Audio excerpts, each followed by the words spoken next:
Welcome, everybody, to the Single and Stiletto Show. I'm Suzanne Oshima, and I'm a matchmaker and dating coach at Dream Bachelor and Bachelorette, and I'm also the founder of Single and Stilettos. Today, we have on our show Dwayna Welch, and she's the author of Love Factually, 10 Proven Steps from I Wish to I Do. And today, we are talking about don't lose weight to find love, and here's why. Because I know every single woman out there has thought about this once or twice in her dating life. And she's like, no, I think I just need to lose this or that. And Dwayna is saying, no, don't wait. So before we jump into it, Dwayna, I would love for you to tell our audience a little bit about you and what made you write this book, Love Factually.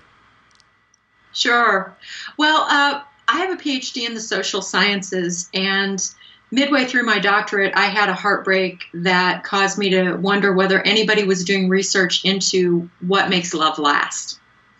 Because I'm a real evidence-based person. I won't do something because you said it worked for you, and I won't do something because you said I should, but I will do it if science shows that it works for most people most of the time. So I started looking into studies of what works for most people most of the time, and I started treating my own life as my own experiment. I could do that and see if it worked, and it did. And so then people started approaching me to help them, and it turned into a blog and then into my book, Love Factually, and here I am today.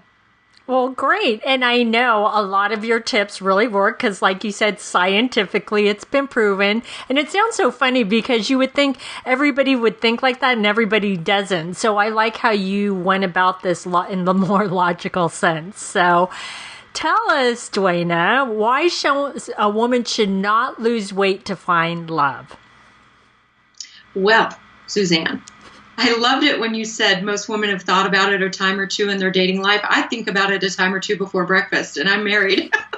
So I know that women think about this issue a great deal. There is a lot of fattest kind of vibe in our society. That's not true everywhere in the world, though. So the first thing I want to tell you women is, around the world, men prefer women who are heavier than women think is what men prefer. And that's true here in the U.S. as well. When men are asked to circle a silhouette of what they find the most appealing shape, they routinely circle a silhouette that is heavier than the ones women think that men would want. So the first reason is probably you're overthinking this.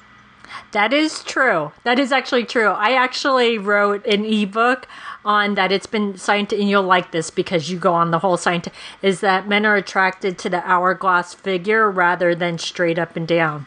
And they don't even know it. It's just it's in their head. So I love that you said that. So what else can you tell us about why a woman shouldn't lose weight to find love? Well, another reason has to do with what you just said. We're definitely on the same wavelength. So there was a researcher at UT Austin named Devendra Singh, and Dev Singh did studies globally. And these studies all found that universally, regardless of culture and regardless of decade and regardless of century, if you looked at art, if you looked at porn, no matter what source you looked at, men preferred a very specific waist to hip ratio. They preferred a waist that was a third smaller than the hips, the 0.7 ratio. And it turns out that ratio is associated with the greatest fertility and fecundity. So what men are valuing is reproductive capacity. Now I'm almost 48. So I'm not going to be able to have a 0.7 unless I wear a girdle or, a corset or something, which I'm not about to do. I do not care that much. I never cared that much. But as we get older, we move away from that ratio. And the good news is that's just the ideal. If you have any discernible waist whatsoever, men are attracted to that. Any discernible waist. So don't obsess over this, but what I'm saying is men are more concerned that you have a feminine shape than they are about your actual weight. Well, and like I always tell the ladies is, again, and when I say again, I say this all the time in all my videos, is to be the best version of yourself. And I will tell you, because I'm very transparent about my own love life, is like Dwayna said, I've thought about this when I was out there dating. I was like, no, maybe I should just wait until I get back into shape. And I hate my stomach. I'll just wait till I do that. If I waited for that, quite honestly, I would not be engaged because I just, it's not going to happen. That my body just isn't built that way. But I just make it sure that I'm the best version of myself, body-wise. That's right. That's another one of my tips is my version of that is be healthy. You know, I mean, exercise, and science has even looked at, well, how much exercise do you need to do to get optimal benefits for your weight, your resting heart rate, your cholesterol, all of it. The optimal amount, you can do more and it's still better, but the kind of the big gains are in health are found with half an hour of brisk walking a day. And you know what? None of us has an excuse not to do this. You know why? Because it doesn't have to be 30 minutes at one stretch. It could be 10 minutes 3 times a day. All of us can do that. Exactly. All of us can do that. So if you can just work that out to get at least half an hour a day, at least 5 days a week, you're doing what you should be doing. You know, wear things that make you feel better. It's so funny. Sometimes I'll be wearing something and I'll think how I'll start having these thoughts about how much I hate my body. And then I'll realize it's what I'm wearing. I'll be wearing something else and I'll feel, you know, just really super awesome. I need to wear that other thing more often and throw the other one in the Goodwill bag. That is so true. I love that you said that, because we all have those clothes that we just make us feel like, ugh. And then it's true. Why do we wear it? Throw it out. If you notice you're kind of down every time you wear it, you need to throw it out.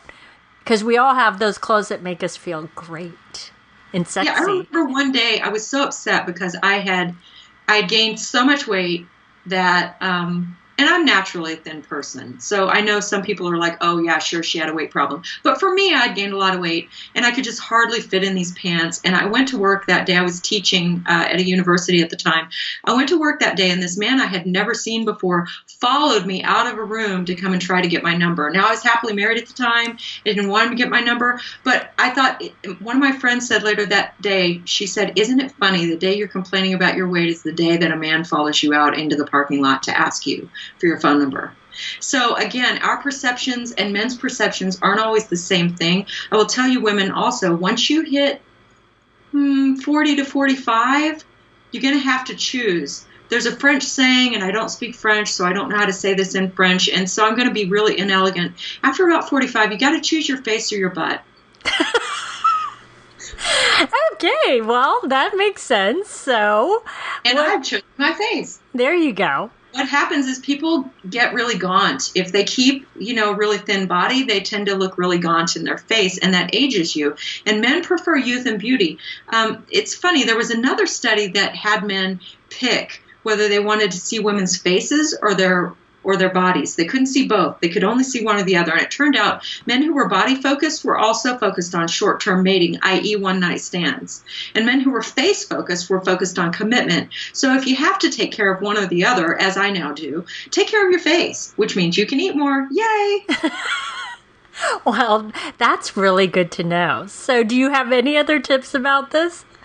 Yeah, the final one is another reason not to try to lose weight is anything that you do that scares the hypothalamus, which is part of your brain. If your hypothalamus gets scared and thinks that you're going to starve, your hypothalamus is going to react by ratcheting down the number of calories it takes to run your body. And what's going to happen is when you diet and you scare your hypothalamus, you're eventually going to resume normal eating. And when that happens, you're going to gain not just the weight you lost, you're going to gain even more. So what I would say about not dieting, your body has a set point. It has a weight that it wants to be. And even if you lose a lot of weight and you get a man that way, men are very romantic and they tend to want women to stay similar to how they were when they met you. If you have attained a weight that you cannot maintain, they're going to feel ripped off and you're going to feel unhappy. Be who you are, be the best version of you, and then only accept men who want what you're offering. That is true. And I have to just add to this is, ladies, it actually doesn't matter what size you are. If you're just the best version of yourself, every man is attracted to something different. Some men like skinny women, some men like curvier women. Just be the best version of yourself, and that's when you're going to attract the right man. And Dwayna is actually very right in what she says about a man wants you to stay the same. When you get married, he doesn't want you to change. So if you can't maintain it, don't do it. Like, don't drop a drastic amount of weight if you can't do it, if you feel like you're starving yourself. Because then, I don't know about you, Dwayna, but I get crabby when I don't eat. Yeah, no, I actually, I have a friend, we were just talking about this. She told me that she was advised to lose 30 pounds, and what she told her doctor was, 30 pounds, that's really significant to lose and keep off. Very few people succeed at doing that, in fact. And even people with lap band surgery, you routinely gain all the weight back and then some. Your body, your hypothalamus is very invested in whatever it thinks your set point should be. And what she told her doctor was, I've spent 10 years trying to lose 30 pounds, and all I've lost is 10 years. Wow. That's very profound. So we're going to end on that note. Thank you so much, Dwayna, for being on the Single and Stiletto show. So tell the ladies where they can find you and your book. Sure. You can find me and my book at Love Factually. That's Love Factually with an F.co. And you can get a free chapter. Awesome, ladies. So go to her site and you can get that free chapter.